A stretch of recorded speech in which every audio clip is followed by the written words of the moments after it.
అందులో first link నేనే పెట్టానన్న కావాలని.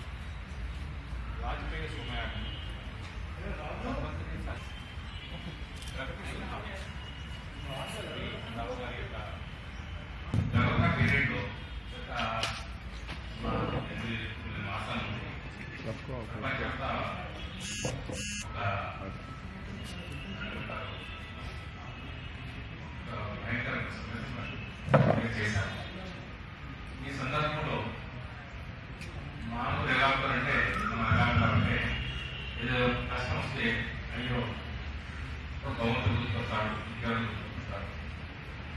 అలా కాకుండా ఇటువంటి కష్టాలు ఎవ్వలేదు ఉన్నాయో వీటి వరకని మన పూర్వీకులు సనాతన ధర్మంలో రకరకాల ప్రజలు ఏర్పాటు చేశారు. అందులో మనకు వేదాధికమైనటువంటి సౌత యాగాలు, రకరకాల యాగాలు రకరకాలైనటువంటి ఉన్నాయి. మనకు రెండు రకాల యాగాలు ఉంటాయి. ఒకటి సౌత యాగం, ఒకటి స్మార్త యాగం.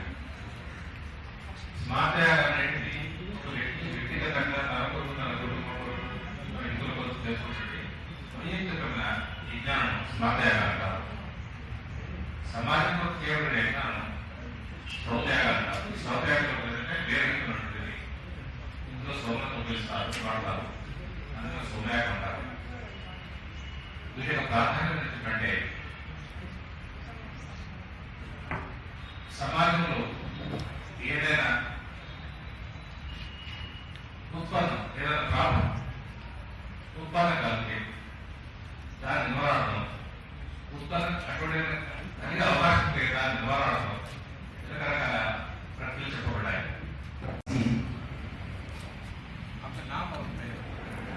पुणे से आया हूँ। यहाँ इस भाग्यनगर ब्रैकेट हैदराबाद नगर के समीप प्रगति प्रसाद पार्क पर जो वाजपेयी महासौम्याग हो रहा है उसका अतिरिक्त यानी कि अभी लोकल भाषा में इंचार्ज ये यज्ञ लोक कल्याण के लिए हो रहा है। इसमें पक्षी కడప జిల్లా రాయచోటి ప్రాంతంలో నవనారసింహ క్షేత్రంలో మా పీఠాన్ని స్థాపన చేయడం జరిగింది.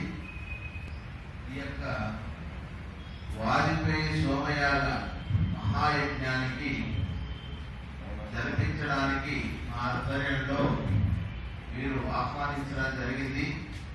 ఇందులో భాగంగా ఇటువంటి గొప్ప మహాయాగాన్ని మనం చూడడం, దర్శించడం, ఆ ప్రాంతానికి విచ్చేయడం అది మహా భాగ్యం. ఎందుకంటే జన్మ జన్మల ప్రారంభ కర్మలన్నీ కూడాను ఈ యొక్క యజ్ఞాన్ని చూడడం వల్లనే మనకు పూర్వజన్మల యొక్క ప్రారంభాలన్నీ కూడా పూర్తిగా తొలగిపోతాయి.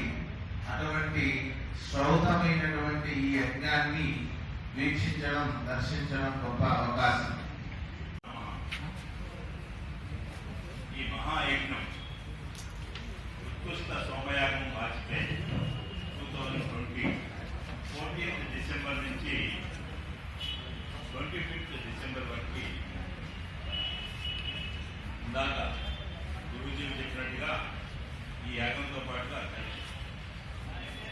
దక్షిణామూర్తి టెంపుల్ కూడా అక్కడ కట్టించాం. దక్షిణామూర్తి అక్కడి నుంచి మీకు ధన్వంతరి యాగం కూడా జరుగుతుంది, బృహస్పతి యాగం జరుగుతుంది. అద్భుతమైన ఈ యజ్ఞం ఎందుకు చేయాలి, యజ్ఞాలకి మూల కారణం ఏమిటి అంటే దాతారం సర్వసంపదాం లోక విచ్చేసిన పాత్రికేయ సోదరులందరికీ నా నమస్సులు. ఒక సింపుల్గా మాట్లాడాలంటే ఈరోజు మన సమాజం ఒక దిక్కులేని స్థితిలోకి వెళ్ళిపోయింది. ఈ పాండమిక్స్ ఇంటిలో కుటుంబ సభ్యులే ఒకరితో ఒకరు మాట్లాడుకోలేని పరిస్థితి.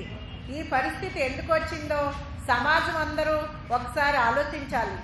ఈ 5 ఎలిమెంట్స్ ఆఫ్ నేచర్ ఇంబ్యాలెన్స్ అయిపోయింది. ఈ ఇంబ్యాలెన్స్ వల్ల ఇలాంటి పాండమిక్స్ దీంతో అయిపోయిందని మనం అనుకోవడానికి లేదు. ఇంకా మనం ఎన్నెన్ని రుచి చూడబోతున్నామో. దీనికోసం కొంతమంది పెద్దలు మమ్మల్ని ఆదేశించడం జరిగింది. ఈ పూర్వకాలంలో అయితే రాజులు ఉండేవాళ్ళు, రాజ్యాలు ఉండేవి.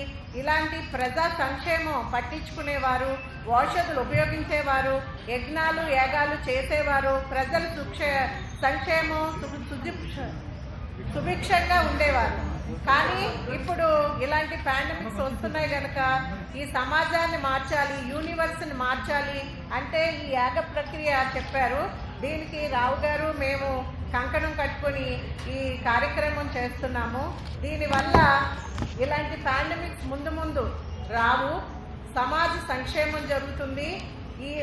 చూడండి ఇప్పుడు హైదరాబాద్లో ఇలాంటి వరదలు కూడా మనం ఎప్పుడు చూడలేదు. ఒక్కొక్క ఆస్పెక్ట్ ఆఫ్ లైఫ్ బ్యాడ్గా అవుతుంది. దానికోసం హైదరాబాద్ బాగుండాలి, మన రాష్ట్రం బాగుండాలి, మన దేశం బాగుండాలి. మన దేశం విశ్వ గురువుగా అవ్వాలి అంటే మనం ఇలాంటి యాగాలన్నీ చెయ్యాలి. మీరందరూ దానికి సపోర్ట్ చేయాలి. ఇది ఎవరింట్లో పెళ్లి కాదు, మన అందరింట్లో పెళ్లి, విశ్వం కోసం జరిగే పెళ్లి కనుక మీరందరూ వచ్చి అందరికి ఉపయోగపడే విధంగా ఈ యాగం యొక్క విశేషాలు ప్రజలకి చేరవేసి వారందరూ కూడా తరించేలాగా మీరందరూ కోఆపరేట్ చేస్తారని నేను ఆశిస్తున్నాను. ఈ భారతదేశ సుందర సౌధ నిర్మాణంలో మీరందరూ మూల స్తంభాలుగా నిలబడి భవ్యజాతి పురోగమించేట్లుగా చేస్తారని ఆశిస్తున్నాను. జై హింద్. 25వ తారీఖు వరకు జరుగుతుంది. ఇది ఒక సైంటిఫిక్ యజ్ఞ. ఏదో మనం ఈ హోమం చేసాం, ఆ హోమం చేసామని కాదు, మీరు సైంటిఫిక్గా ప్రూవ్ అవుతుంది.